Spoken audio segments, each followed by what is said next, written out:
Magandang umaga sa bawat isa sa atin.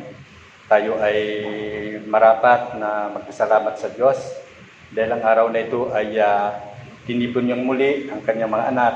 Bagamat wala tayo dun sa simbahan natin, pero sa bawat tahanan natin ngayong umaga ay ang bawat isa ay nakikiisa sa ating gawain sa Panginoon. Kinakailangan ang bawat mga anak ng Diyos ay magpuri, sumamba para sa Kanya. Tulad nga po ng sinabi dito sa Kanyang salita sa Hebreo 13:15, kaya't lagi tayong maghandog ng hain ng pagpupuri sa Diyos sa pamamagitan ni Jesus, pagpupuring nagpapahayag ng ating pagkilala sa Kanyang pangalan. Kaya napakahalaga po yung ating ginagawa tuwing araw ng linggo sapagkat wala tayong ibang itinataas kundi ang ating Panginoon. Tayo naman po ay dadakos sa pangbungad na panalangin. Dakilang Ama, salamat po muli sa umagang ito sapagkat binigyan mo kami ng pagkakataon na kami ay makapagpuri sa iyo. Ngayong umaga, dalangin namin o Diyos na patuloy na makapangusap ka, lalong-lalo na o Diyos sa lingkod na gagamitin mo ngayong umaga. Dalangin namin o Diyos na patuloy na magpakahayag ka sa bawat buhay ng bawat Kristiyano. Dahil sa aming panahon, Panginoon ngayon, ay patuloy na marami ang nag-aalala dahil sa mga bagay na nagaganap sa aming panahon. Kaya ngayong umaga, patuloy kaming nagpapasalamat o Diyos, bigyan mo kami ng kalakasan espiritual, patuloy mong palakasin o Diyos ang bawat isa na hindi mag-alala kundi bagkus Panginoon ay magpatuloy na maglilingkod sa iyo. Ano man Lord ang maganap sa buhay namin, kami ay nakatayo pa rin Panginoon at manindigan na ikaw yung Panginoon ng aming buhay. Maraming pong salamat, Ama. Gayon din, Lord, sa iyong lingkod na gagamitin, hinihiling ko, Lord, na patuloy mo siyang bigyan ng sapat na karunungan upang ibahagi ang mabuting balita ng kaligtasan sa bawat mga anak ng Diyos ngayong umaga. Ito po ang aming dalangin, Ama, sa pangalan ng Panginoong Jesus. Amen.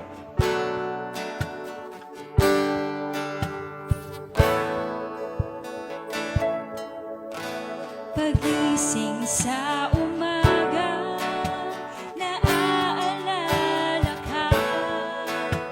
nasasabi kang puso ko na makapiling ka, umaawit, sumasamba, sumasayaw sa'yo, naghihintay ng pangungusap mo.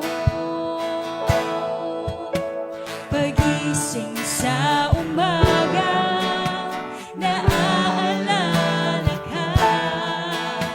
nasasabi kang puso ko na makapiling ka, umaawit, sumasamba, sumasayaw sa'yo, naghihintay ng pangungusap mo.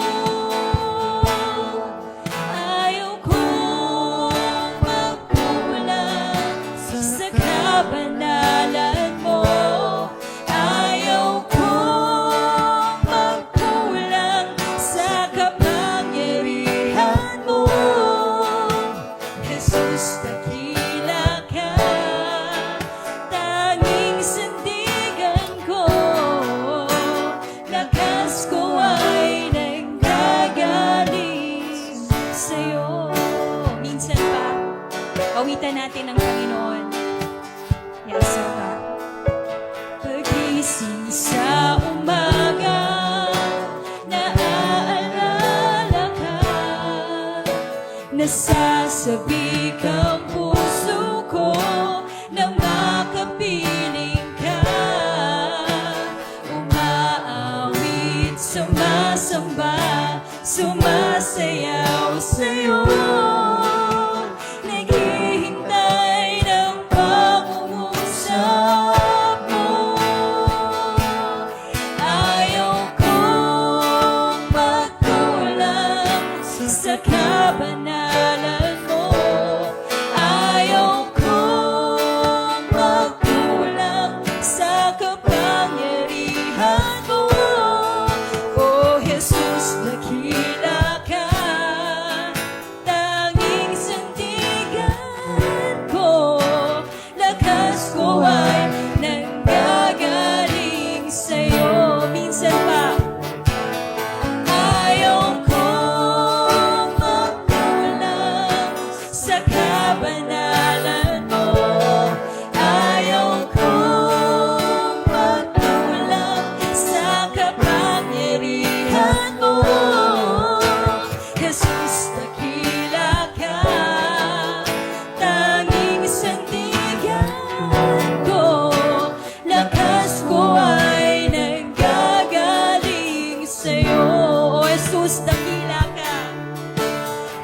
Jesus, dakila ka, tanging sandigan ko. Lakas ko ay nanggagaling sa'yo. Lakas ko ay nanggagaling sa'yo, Panginoon. Lakas ko ay nanggagaling sa'yo.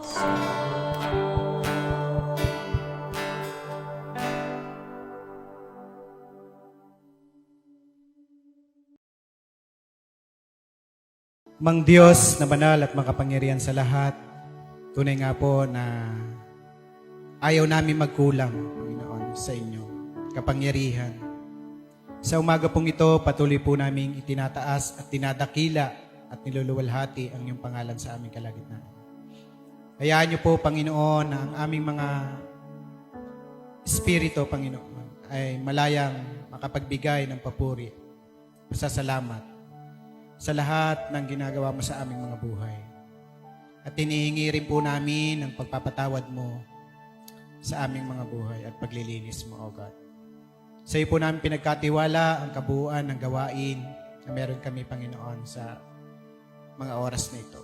Sa iyo po namin binibigay ang lahat ng aming papuri, parangal, pagdakila at paglawalhati. Sa makapangyarihang pangalan ng aming Panginoong Hesus, ito po ang aming sama-samang panalangin. Amen and amen.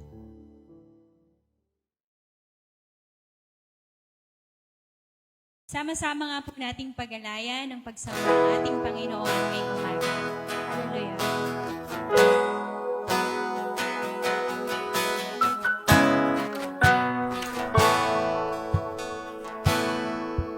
O Diyos, Ikaw ang tunay na dakila sa mundo.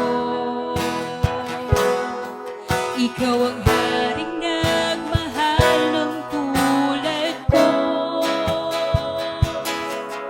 Ginawa mong lahat, pag-ibig mo ay tapat at wagas.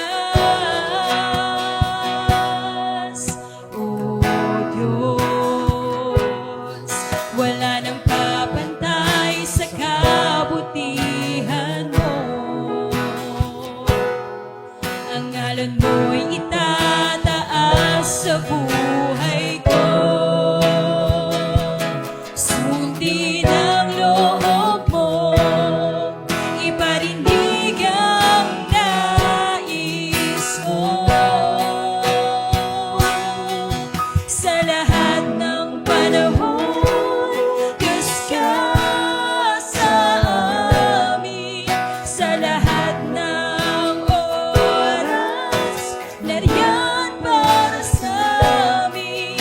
Panginoong Jesus, purihin ka. Dakilain ka sa buhay ko, aming Ama.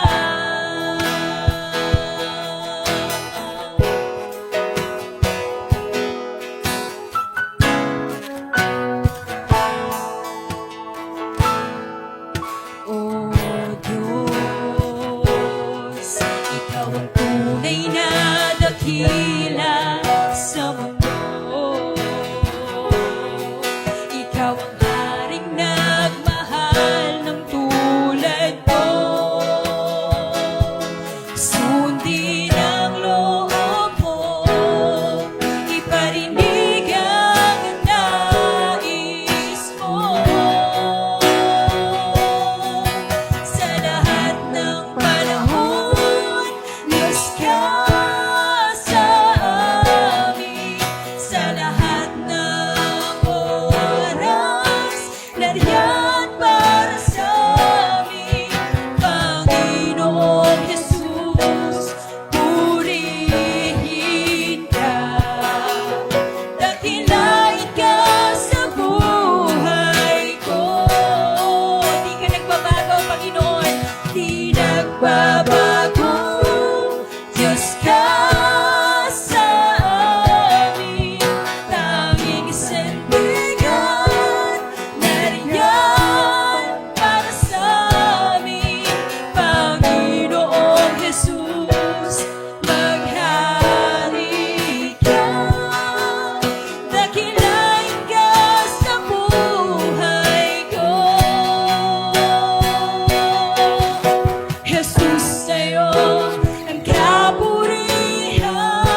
Yes,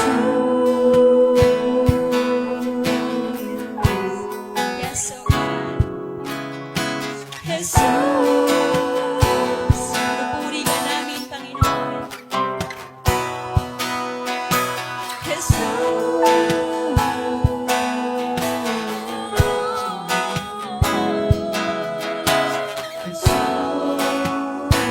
Sa iyo lahat, Panginoon, ang aming kapurihan. We praise you. Hallelujah. Dahil sa pananampalataya, si Abel ay kinilalang matuwid. Si Enoch ay hindi nakaranas ng kamatayan. Dahil sa pananampalataya, si Noe ay ibinilang na matuwid. Si Abraham naman ay sumunod ng siya'y utusan ng Diyos upang pumunta sa isang lupain na ipinangako sa kanya. Dahil sa pananampalataya ni Abraham, nagmula sa kanya ang isang lahi na naging singdami ng bituin sa langit at buhangin sa dalampasigan. Dahil sa pananampalataya, si Isaac ay naggawad ng pagpapala kina Esau at Jacob para sa hinaharap. Si Moses ay umalis sa Ehipto at pinamunuan ng paglalakbay patungo sa lupang pangako. Dahil sa pananampalataya, ang mga Israelita ay nakatawid sa dagat na pula na parang lumalakad sa tuyong lupa, samantalang nalunod ang mga Ehipsyo na humahabol sa kanila. Napaguho ang pader ng Jericho matapos silang ligiran ito ng 7 araw. Dahil sa pananampalataya, sina Gideon, Barak, Samson, Jepte, David at Samuel ay nagwagi sa laban ng mga kaharian. Nagpaamo ng mga leyon, napatay ang mga nag-aalab na apoy, nakaligtas sa tiyak na kamatayan at nagkamit ng mga pinangako ng Diyos. Dahil sa pananampalataya, sila ay mahina, ngunit binigyan ng lakas upang maging magiting sa digmaan. Ibinalik sa mga ibang babae ang kanilang mga mahal sa buhay na namatay na, matapos ang mga ito'y buhayin muli. Dahil sa pananampalataya, mayroong mga tumangging sila'y palayain sapagkat pinili nila ang mamatay sa pahirap upang sila'y buhayin at magtamo ng mas mabuting buhay. Meron namang hinamak at hinagupit at meron ding ibinalanggong nakakadena. Dahil sa pananampalataya, ang iba naman ay nagdamit ng balat ng tupa at kambing. Ang iba'y namulubi, inapi at pinagmalupitan. Dahil sa pananampalataya, nag-iwan sila ng isang kasaysayang hindi makakalimutan kailanman. Bagamat sila'y pinangarangalan, sa pamamagitan ng pananampalataya, hindi nila natanggap ang ipinangako, sapagkat may mas magandang plano ang Diyos para sa atin.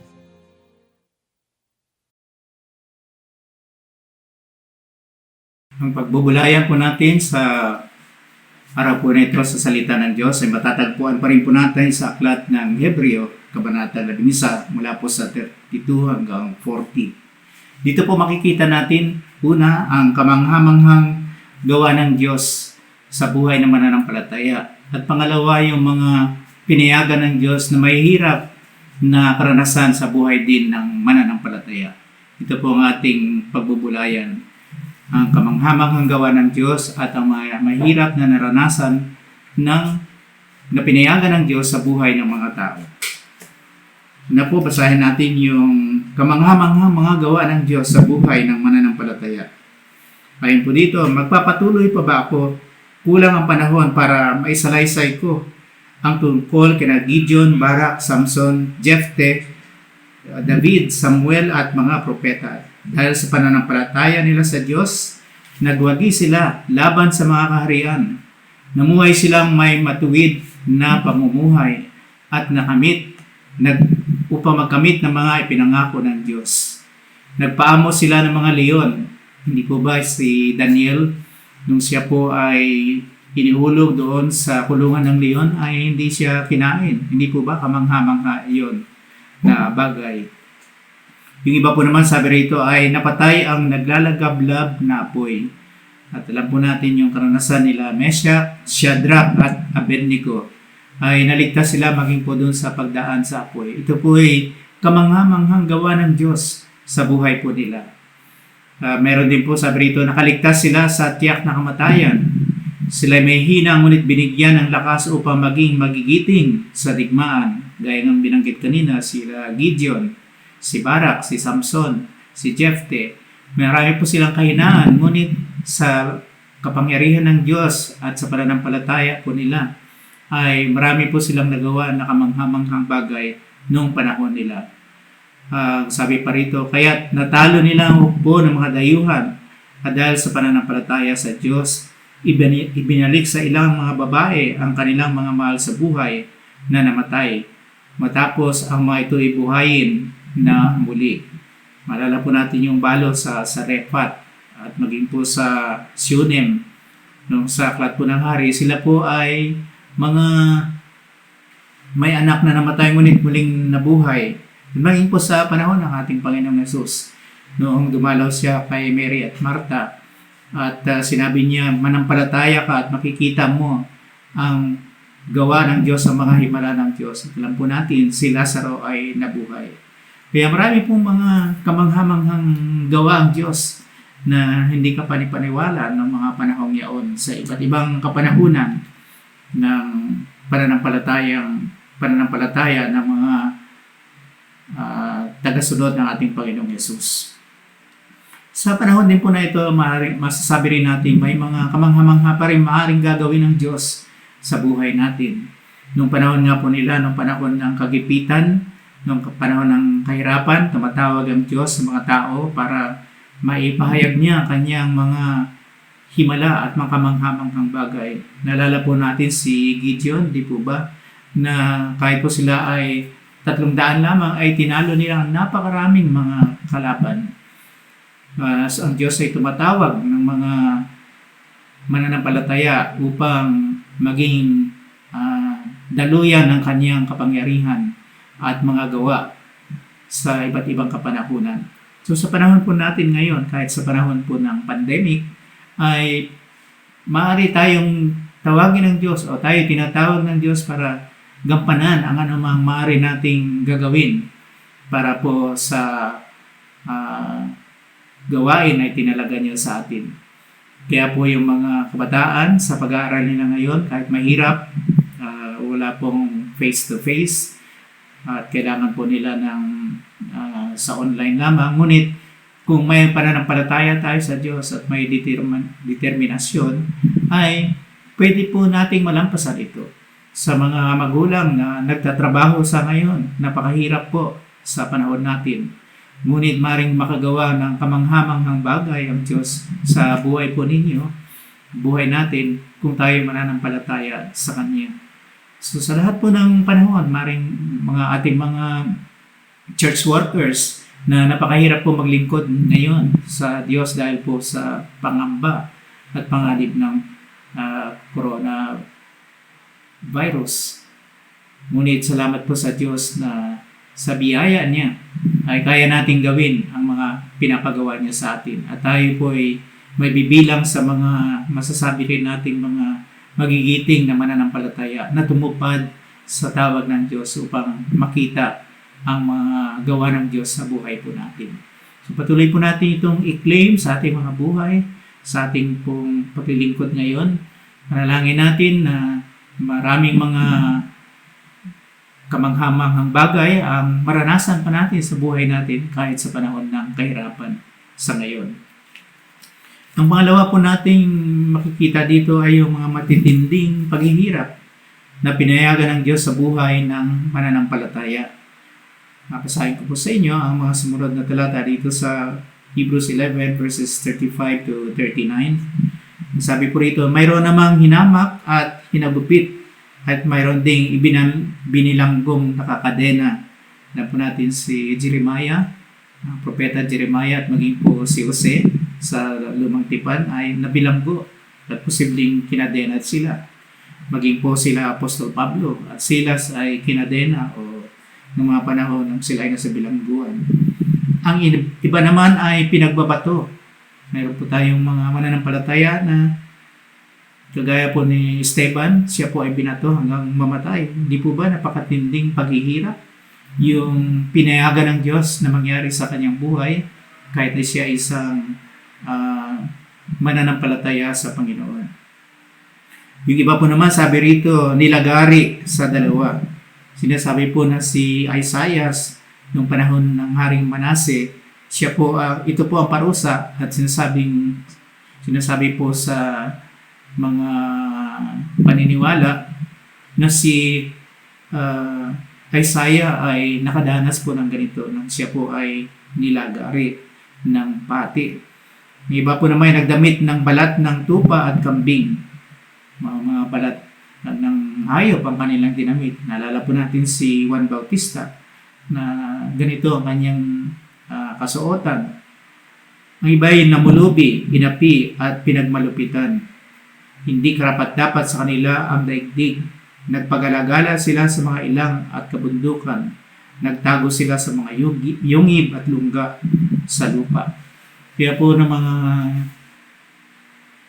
iba't ibang panahon, mayroon pong mga pag-uusig na ginagawa sa mananampalataya at marami po ang naghirap sa mga maraming kasaysayan, maging po sa kasaysayan ng iglesia.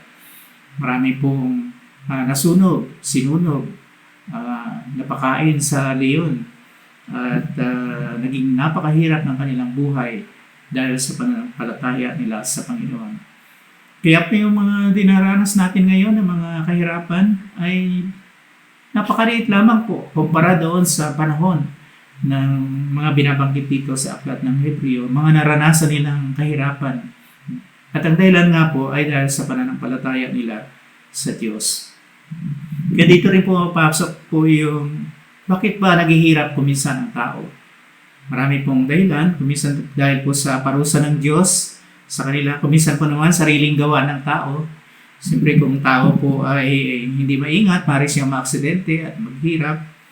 Kaya maging maingat po tayo sa kapanahonan natin ngayon. Minsan po naman ay pinapayagan ng Diyos na mangyari, kagaya po sa panahon ni Jose, banggit na natin kanina, sa panahon ng mga mananampalatayang ito. Sabihin natin, bakit pinayagan ng Diyos ang mga bagay na ito? May mga bagay po minsan hindi natin masagot, ngunit kasama po siya sa pananampalataya. Yung kuminsan, pwede tayong usigin at maging mahirap ang buhay natin kahit na mananampalataya tayo sa Diyos. Iba-iba po ang mga gawa ng Diyos sa buhay ng tao. Kung tayo po siguro papipiliin, mas gusto natin yung mga kamanghamanghang bagay, yung kahit ihagis tayo sa kulungan ng leon, hindi tayo kakainin. Kaysa doon sa kinain tayo ng leon dahil sa ating pananampalataya. Ngunit ang Diyos po ang nagpapasaya at dapat po tayo ay laging handa sa anumang mangyayari sa buhay natin. Malala po natin sa banal na kasulatan, may dalawang apostol na binilanggo, si Apostol Pedro at saka yung si Santiago. Ngunit ayon po sa kasaysayan, si Pedro ay pinalaya ng anghel, si Santiago na ay napugutan ng ulo ni Haring Herodes noong panahon na yon. Malala rin natin maging ang ating Panginoong Yesus. Marami siya mga ginawang himala, mga kamanghamanghang bagay. Ngunit siya po ay naghirap at namatay sa krus. Kaya nga po nung nandun siya sa krus, ang sabi ng ibang tao, hindi ba gumawa siya ng himala? Bakit hindi siya bumaba sa krus? So marami po minsan mga bagay hindi natin maintindihan. Ngunit kung babalikan nga natin ang kasaysayan ng Panginoong Yesus, alam natin kung bakit dumaan siya sa paghihirap upang tayo ligtas at maparangalan ng Diyos. Kaya naman po ang ating magiging paghihirap na daranasin sa buhay, huwag naman po sana mangyari, pero kung ito po ay mangyari sa buhay natin, ay kailangan matatag tayo sa ating pananampalataya at isipin po natin na may plano pa rin ang Diyos at maaaring ito ay magbigay pa rin ng karangalan sa ating Panginoon. Kaya po dito sa ating pinag-aaralan, makita natin yung resulta ng pananampalataya sa Diyos. Sabi po rito, at dahil sa kanilang pananampalataya sa Diyos, nag-iwan sila ng isang kasaysayang hindi makakalimutan kailanman. Bagamat sila ay pinarangalan sa pamagitan ng pananampalataya, hindi nila natanggap ang pinangako sapagkat may mas magandang plano ang Diyos para sa atin upang sila hindi maging ganap malibang kasama tayo. Yan po yung huling mga talata dito po sa pinagbubulayan po natin sa Hebreo na kabanatang 11. So ito pong sabi, ang resulta ng kanilang pananampalataya, ito man ay kamanghamanghang bagay na nangyari o ito man ay napakahirap na pinayagan ng Diyos sa buhay ng mananampalataya. Masabi po rito, sila ay nag-iwan ng kasaysayang hindi malilimutan kailanman. So hanggang ngayon, naalala pa rin po nga natin, di po ba, si Stephen, na si Binato, yung mga paggingang Panginoong Yesus na pinako sa krus. Lahat ito hindi na malimutan ng tao, yung mga kasaysayang ito. Maging po yung mga kamanghamangang bagay sa buhay ni Daniel, hindi siya kinain ng leon at mga iba pa po. So, ganun din po sa buhay natin. Kung tayo mananampalataya sa Panginoon, ay mag-iiwan tayo ng kasaysayang hindi malilimutan ng tao. Kahit mawala na po tayo dito sa mundo pagdating ng araw at lahat naman ay pupunta doon. Yung ating pong mga anak, ating mga apo, lagi po rin nilang maalala ang mga magagandang bagay na nangyari o ginawa natin sa ating buhay. Bagamat, at ito'y sabi, karangalan na rin nating mga mananampalataya. Hindi po ba kagaya ng ating mga pinag-aralan? Pag binanggit natin si Abel, maalala natin ang kanyang paghahandog. Pag binanggit natin si Enoch, maalala natin na kinuha siya ng Diyos na hindi siya namatay. Pag naalala po natin si Abraham, naalala po natin yung paghahandog niya kay Isaac at marami pa pong mga kasaysayan na hindi makakalimutan. So sa buhay po natin, maging po sa mga mananampalataya, mabanggit ko lang iba. Halimbawa po, si Tatay Chito, pag naalala natin, maalala natin na nagme-memorize siya ng mga talata sa awit, no? At marami siyang na-memorize. Maalala po natin ating kapatid na Julie na manggagawa natin sa Panginoon. Lagi siyang masaya sa paglilingkod niya sa Panginoon. Ang ating po kapatid na Sister Tess na napakabait at saka mabuting lingkod din ng Panginoon. Si Brother Bear, na isang manggagawa ng Panginoon. At ito ng banawali, si Brother Felix, di po ba, na matapat na lingkod ng Panginoon. Sila, nag-iwan po sila ng mga kwento, kasaysayang hindi malilimutan.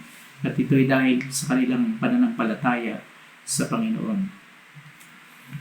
At sabi po rito sa panghuli, kahit na po ito'y nangyari sa kanila sa buhay dito sa lupa, meron silang pinarangalan sila. Ngunit may mas magandang plano ang Diyos para sa atin, ang sabi po rito.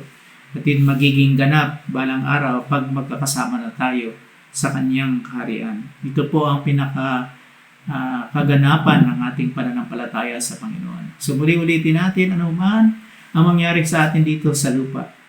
Ano man ang ating maging kasaysayan, meron pang mas magandang kasaysayan na inianda ang Diyos sa atin doon sa kanyang kaharian. Ito po ang kaganapan ng ating pananampalataya. At ito po ang ating tanawin sa mga darating pang panahon ng ating buhay. Ito ang ating pag-asa sa ating Panginoong Jesus. Na balang araw, maging ating katawang lupa ay babaguhin niya at magiging maluwalhati. Hindi na tayo magkakasakit, di po ba, sa kaharian ng Diyos. Wala nang kamatayan. Magkakaroon tayo ng, sabi noon, pinaghanda tayo ng napakagandang tahanan. Paghahanda tayo ng Panginoong Yesus ng tahanan. Totoo po ito sa pananampalatayang Kristiyano, hindi po ba? Kaya namang pinakamagandang bahay dito sa lupa, baliwala. Doon yung bahay natin, hindi na natin i-repair. Wala nang painting. Kasi po, yun ay gawa ng Diyos at kailanman hindi maluluma. Yun po ay walang hanggan. Na doon tayo bibigyan ng tahanan. At marami pa pong iba. At ito po ang ating tinatanaw. Kaya patuloy po tayo sa ating pananampalataya. Maging matatag po tayo. Panalangin natin, may mga magagandang gagawin ng Diyos sa mga buhay natin kahit sa kapanahonan ito.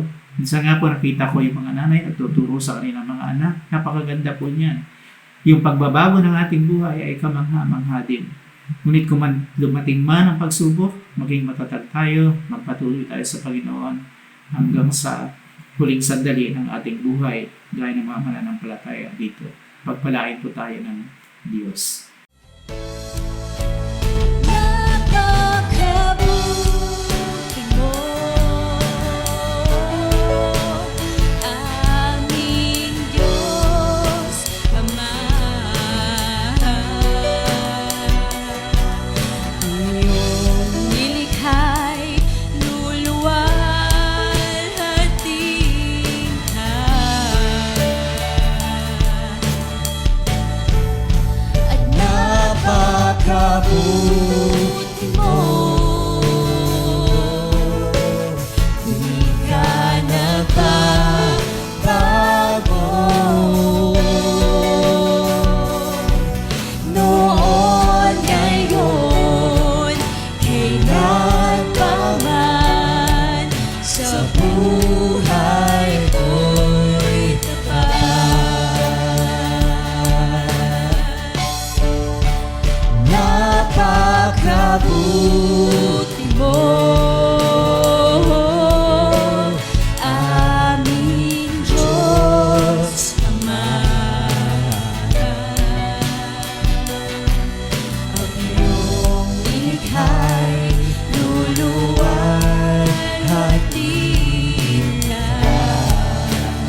noon, ngayon, kailanman, sa buhay ko'y tapat. Let's sing.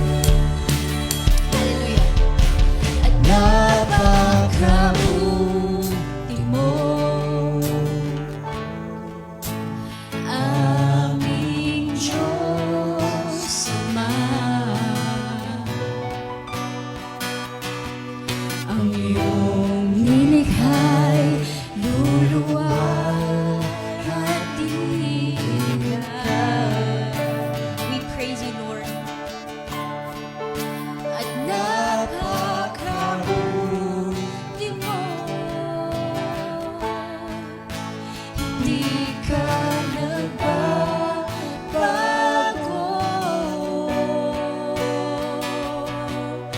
Noon, ngayon, kailan pa man. Noon, ngayon, kailan pa man. Noon, ngayon, kailan pa man. Noon, ngayon, kailan pa man. Sa buhay ko'y tapat. Sa buhay ko'y tapat.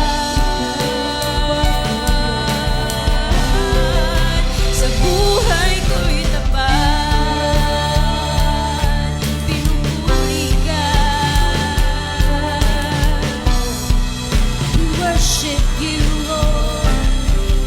Sa buhay ko'y tapat. Bilang mananampalataya ng Diyos, sama-sama tayong lumago bilang mananampalataya. Pagbulayan ang salita ng Diyos araw-araw at laging manalangin. Sumama tuwing linggo sa ating online Sunday worship. Makibahagi sa mga gawain at paglilingkod sa Diyos. Patuloy tayong mamuhay na may pananampalataya at pagsunod sa Diyos.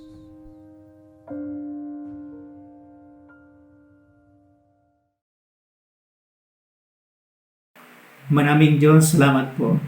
Meron kaming Diyos na makapangyarihan noon, ngayon at magpakailanman. Nakagawa kayo ng mga kamanghamanghang bagay ng panahon po na sa iba't ibang kapanahunan. Alam po namin, kayo pa rin ang Diyos na maaaring makagawa ng mga bagay na magaganda sa buhay po namin kung kami magtitiwala sa inyo. Kaya minsan pa sa inyo namin pinagkakatiwala ang aming mga buhay. Gawin ninyo po ipahayag niyo po ang inyong kapangyarihan sa buhay namin at makita ng maraming mga tao na mayroon kaming Diyos na sinasampalatayaan. Kayo ang aming kandungan, kayo ang aming tahanan, kayo ang aming kalakasan. Sa sandali po ng kaguluhan sa mundo, kayo ang aming kapayapaan. Sa panahon po na mga tao ay nababalisa, kayo po ang aming pag-asa sa aming mga buhay. At tulungan niyo kami maging matatag, anuman ang paghihirap na darating sa aming mga buhay. Salamat pong muli sa inyong mga banal na salita na tinuro niyo po sa amin sa mga sandaling ito. At ngayon, ang patuloy na pagpapala ng Diyos, ang kanyang pag-iingat sa atin, ang kanyang kapangyarihan, ang kanyang kapayapaan, ang kanyang pag-ibig, ang kanyang pagsama ay patuloy na maranasan nating lahat ngayon at habang tayo ay nabubuhay sa pangalan ng ating Panginoong Yesus. Amen. Pagpalain tayo ng Diyos.